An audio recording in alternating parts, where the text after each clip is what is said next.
നമസ്കാരം. വിഷുമായി സ്വാമി യൂട്യൂബ് ചാനലിലേക്ക് എല്ലാവർക്കും സ്വാഗതം. വശീകരണമോ ശത്രുദോഷമോ ലക്ഷ്യമാക്കി ആഹാരത്തിലോ പാനീയത്തിലോ രഹസ്യമായി മന്ത്രബന്ധമായി ചേർത്തു നൽകുന്ന വിഷപദാർത്ഥമാണ് കൈവശം എന്നത്. മലയാളിക്കടയിൽ ഇത് വിശ്വാസമനുസരിച്ച് ഇത് ഒരുപാടുണ്ട്. ഒരാളുടെ മനസ്സിനെയും ശരീരത്തിനെയും ഒക്കെ ഇതുവഴി നിയന്ത്രിക്കാനാവുമെന്നാണ്. വയറ്റിൽ ദഹിക്കാതെ കിടന്ന് ശാരീരിക ക്ഷീണം, വയറുവേദന, മാനസിക അസ്വസ്ഥത എന്നിവയൊക്കെ ഉണ്ടാവുന്ന ഈ വിഷം പരമ്പരാഗതമായി കൈവിഷം എന്ന് പറയുന്നു. ഇത് ഛർദ്ദിപ്പിച്ചു കളയുകയാണ് പതിവ്. ഇതിൻ്റെ ലക്ഷണങ്ങൾ എന്ന് പറയുന്നത് കഠിനമായ വയറുവേദന, ഛർദി, വയറിളക്കം, വിശപ്പില്ലായ്മ, അമിതമായ ക്ഷീണം, പെട്ടെന്ന് തീരുമാനങ്ങൾ എടുക്കാൻ കഴിയാത്ത അവസ്ഥ, വല്ലാത്ത അസ്വസ്ഥത, മടി, വിഭ്രാന്തി, ചില വ്യക്തിയോട് അമിതമായ ആസക്തി അല്ലെങ്കിൽ വിരോധം തോന്നുകയൊക്കെ ഇതിൻ്റെ ഫലമാണ്. സാധാരണയായി കൈവശം നൽകുന്നത് സാധാരണ പലഹാരങ്ങൾ, പഴങ്ങൾ അല്ലെങ്കിൽ ഭക്ഷണ സാധനങ്ങൾ എന്നിവയിൽ ഒരു പൊടി രൂപത്തിലാണ് ഇത് നൽകുന്നത്. ലാഭത്തിന് വേണ്ടിയും ബിസിനസ്സിലൊക്കെ തടസ്സം വരുത്തുന്നതും അതുപോലെ ആളുകളെ വശീകരിക്കാനും അല്ലെങ്കിൽ ശത്രുദോഷത്തിനൊക്കെയാണ് ഇതെല്ലാവരും ചെയ്യുന്നത്.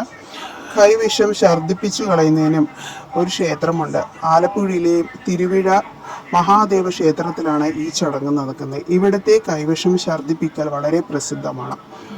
ദൂരദേശങ്ങളിൽ നിന്ന് പോലും ധാരാളം ആളുകൾ ഇതിനായി എത്താറുണ്ട്. ദോഷങ്ങളും കഷ്ടകാലങ്ങളും നീങ്ങാനാണ് ഈ വഴിപാടുകൾ നടത്തുന്നത്.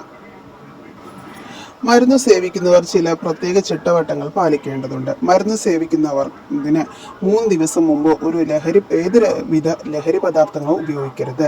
ഗർഭിണികളും ഹൃദ്രോഗമുള്ളവരുമെല്ലാം ഈ മരുന്ന് കഴിക്കാൻ പാടില്ല.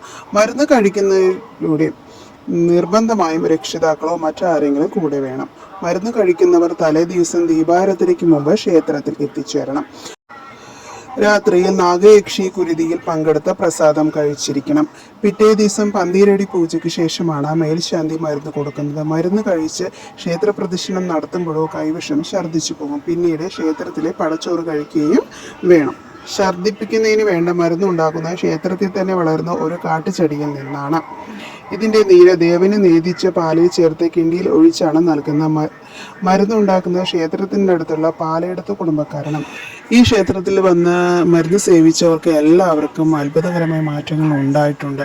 അപ്പോൾ കൈവിഷദോഷ പരിഹാരങ്ങൾ ജാതകത്തിൽ കാണുന്നവർക്ക് എല്ലാവർക്കും ഈ ക്ഷേത്രത്തിൽ വന്ന് ദോഷപരിഹാരം ചെയ്ത് ദോഷങ്ങളെല്ലാം ഛർദ്ദിപ്പിച്ചു കളയാവുന്നതാണ്. അപ്പോൾ എല്ലാവർക്കും നല്ലത് വരട്ടെ എന്ന് പ്രാർത്ഥിച്ചുകൊണ്ട് നിർത്തുന്നു. നന്ദി, നമസ്കാരം.